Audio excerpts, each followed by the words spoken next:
সবাইকে আমন্ত্রণ জানাচ্ছি সংবাদপত্রের পর্যালোচনা ভিত্তিক পত্রিকার চোখে দেশ অনুষ্ঠানে।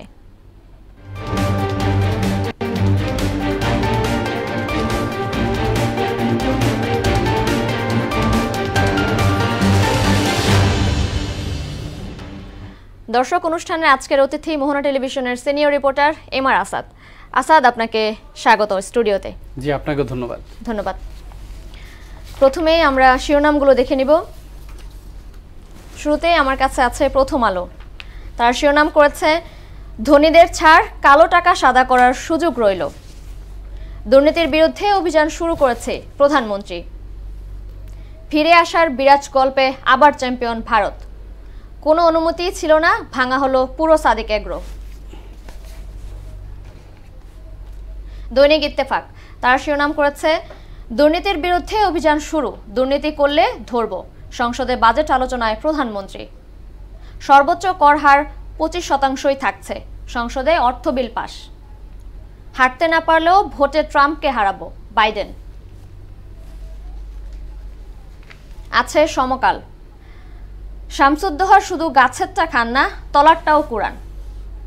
বেনজির মতিউরের নামে মামলা এ সপ্তাহেই। কোহলির রাঙানো শেষে চ্যাম্পিয়ন ভারত।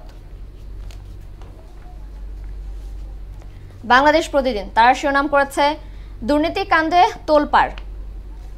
দুর্নীতির বিরুদ্ধে অভিযান শুরু, সংসদে প্রধানমন্ত্রী। 17 বছর পর ভারত চ্যাম্পিয়ন। টি-20 বিশ্বকাপ। পাল্টাপাল্টি হুঁশিয়ারি, ছাড় দেবে না কেউ। আছে যুগান্তর তার শিরোনাম করেছে, একই বৃন্তে দুটি ফুল, ফয়সাল মতিউর। অবৈধ সম্পদের অনুসন্ধানে দুদক। 17 বছর পর আবারও টি-20-র বিশ্বসেরা ভারত। বাংলাদেশ ব্যাংকের জবাবদিহি নিশ্চিত করতে হবে। দেশ রূপান্তর। 100 বছর পর জমিদাতার খোঁজে ঢাবি। এমপিদের শুল্কমুক্ত গাড়ির সুবিধা বাতিল করা গেল না। বণিক বার্তা। সবচেয়ে বেশি সমিলে সর্বনিম্ন হোটেল রেস্তোরাঁয়, বেসরকারি খাতে ন্যূনতম মাসিক মজুরি। ভারতের দ্বিতীয় শিরোপা। The daily star. No one will be spared in drive against graft. PM tells Parliament. Calls for Biden to step aside, grow louder. এই ছিল প্রধান শিরোনামগুলোর আজকের শিরোনাম। আমরা এই শিরোনামগুলো ধরেই যাব, তবে যে বিষয়গুলো সবগুলো পত্রিকাতেই ফলোভাবে প্রকাশ হয়েছে। গতকাল টি-20 বিশ্বকাপের যে ফাইনাল ম্যাচ জিতেছে, চ্যাম্পিয়ন হয়েছে ভারতের যে ক্রিকেট দল, ম্যাচটি নিয়ে আপনার মন্তব্য শুনতে চাই। প্রথমে আসলে জানাতে চাই যে ম্যাচটি ছিল সেটার স্কোরটা ছিল কি। সেই স্কোরে দেখা যাচ্ছে যে ভারত 176 রান করেছে 7 উইকেটে, এবং দক্ষিণ আফ্রিকা 169 রান করেছে 8 উইকেটে, এবং সেই ম্যাচে ভারত 7 রানে জয়ী হয়েছে। কিন্তু এই ম্যাচের দুইটাই বিষয় ছিল সবচেয়ে সবার আগ্রহের কেন্দ্রের। প্রধান কারণ ছিল যে একটি হচ্ছে দক্ষিণ আফ্রিকা, তাকে আসলে চোকার্স বলা হয় সবসময়, যে তারা সবসময় দেখা যায় যে ভালো খেলে এবং ফাইনাল পর্যন্ত যেয়ে তারা সবসময় কিন্তু আসলে ম্যাচগুলো হেরে যায়। এই বিষয়টা কিন্তু সবসময় হয়।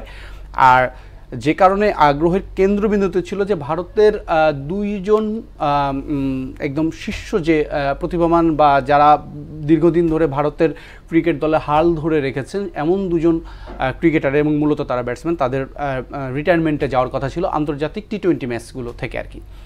তো সেই দিক থেকে যদি আমরা বলি, 2013 সালে চ্যাম্পিয়ন্স ট্রফি যেটা হয়েছিল, সেই চ্যাম্পিয়ন্স ট্রফি জয়ের পর প্রায় 5টি আইসিসি টুর্নামেন্টের ফাইনাল খেলেছে ভারত, এবং সেই 5টা আইসিসি টুর্নামেন্টের একটিতেও কিন্তু তারা আসলে ফাইনালে জয়ী হতে পারেনি। সুতরাং এবারকে আসলে দক্ষিণ আফ্রিকার নামে যে একটা অপবাদ ছিল বা একটা দুর্নাম ছিল যে তারা চোকার্স, তারা ফাইনালে গিয়ে হেরে যায়, এই বিষয়টা যদি, এই ম্যাচটা যদি তারা হেরে যেত, তাহলে কিন্তু দেখা যেত যে এই নামটা আসলে ভারতীয় ক্রিকেট দলের ঘাড়ে না জানি পড়ে যায়, এরকম একটা ব্যাপার ছিল। এবং পুরো খেলাটা কিন্তু দক্ষিণ আফ্রিকার হাতেই ছিল সারাক্ষণ। শেষ দিকে যখন 36 বলে 54 রান প্রয়োজন, তখনও কিন্তু দক্ষিণ আফ্রিকা খুব ভালো অবস্থায় ছিল, এবং যে ওই সময়ে কিন্তু অক্ষয় প্যাটেলের যে একটি ওভারের মধ্যে প্রায় 24 রান উনি দিয়ে দেন এবং তখন কিন্তু মোটামুটি 30 বলে যখন 30 রান প্রয়োজন দক্ষিণ আফ্রিকার জয়ের জন্য, তখন কিন্তু মোটামুটি সবাই নিশ্চিত হয়ে গিয়েছিলেন যে দক্ষিণ আফ্রিকাই চোকার্সের অপবাদ থেকে বের হয়ে তারা বিশ্ব চ্যাম্পিয়ন হতে যাচ্ছে টি-20 বিশ্বকাপের। কিন্তু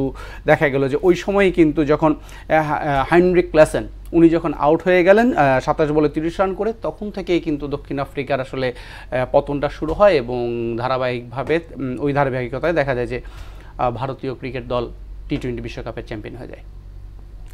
আরেকটি বিষয় সেটি হচ্ছে গতকাল জাতীয় সংসদে 2024 সালের অর্থ বিল পাশ হয়েছে, এ বিষয়ে কিছু বলবেন? আসলে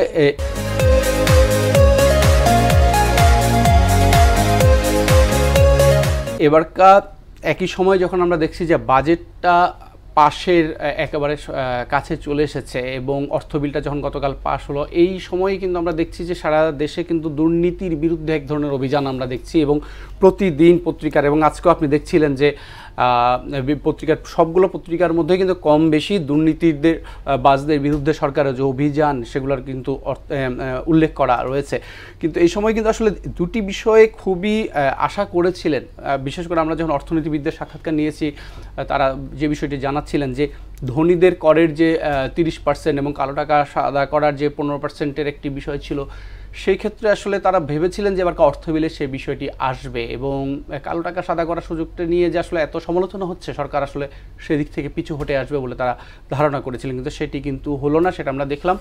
দ্বিতীয় যে বিষয়টি হয়েছিল সেটি হচ্ছে যে গাড়ি শুল্কমুক্ত, এমপিদের শুল্কমুক্ত গাড়ি আনার বিষয়ে আসলে অর্থমন্ত্রী বলেছিলেন যে সেটি যেন আসলে থামিয়ে দেওয়া হয়, সেটা যেন আর আসলে সামনে সুযোগটা না থাকে, কিন্তু আমরা অর্থ বিলে দেখেছি যে সেটির সুযোগ কিন্তু এমপিরা পাচ্ছেন, সেটা বহাল রইল।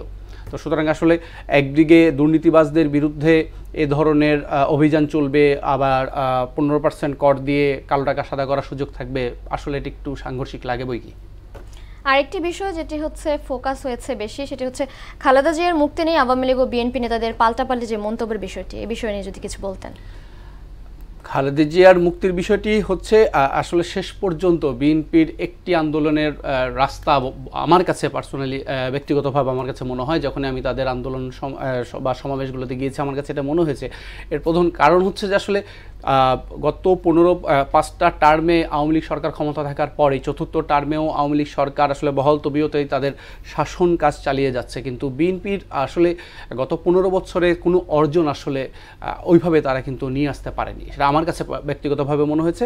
এবং শেষ তারা যখনই যে ইস্যুটাকে ধরেছে, যে মোদ্দা কথাটাতে তারা যেতে চেয়েছে, কোনোটাতে কিন্তু এখন পর্যন্ত তারা সফলতা আনতে পারেনি। তাদের নেত্রীর যে মুক্তির বিষয়টি নিয়ে তারা এখন আন্দোলনের কথা বলছে, আওয়ামী লীগের সাধারণ সম্পাদক ওবায়দুল কাদেরও কিন্তু বলেছেন যে আসলে তারা যদি আন্দোলনে সহিংসতা করে সেটা কিন্তু ঠেকানো হবে।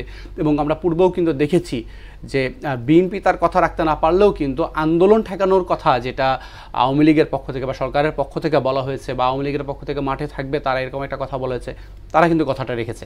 কিন্তু বিএনপি যখনই যে একটা আন্দোলনের ইস্যু ধরেছে সেটা কিন্তু তার টিকে রাখতে পারে। কিছুদিন আগের কথা আপনাকে কিন্তু আমি মনে করে দিই, বিএনপির যিনি একজন শীর্ষ নেতা রিজভী আহমেদ, উনি কিন্তু প্রকাশ্যে প্রেস ব্রিফিংয়ে ঘোষণা দিয়েছেন যে ভারতীয় পণ্য ঠেকানো হবে, এটা আমরা বর্জন করব, বয়কট করব, এই ধরনের কথাও কিন্তু তিনি বলেছিলেন। কিন্তু আমরা শেষমেশ দেখেছি যে বাংলাদেশে কিন্তু ভারত ট্রানজিটে ট্রেনের চলাচলের সুযোগটা কিন্তু নিয়ে নিয়েছে, কিংবা তিস্তার পানি বন্টন থেকে কিন্তু আমরা ভালো কোনো ফলাফল আনতে পারিনি। সুতরাং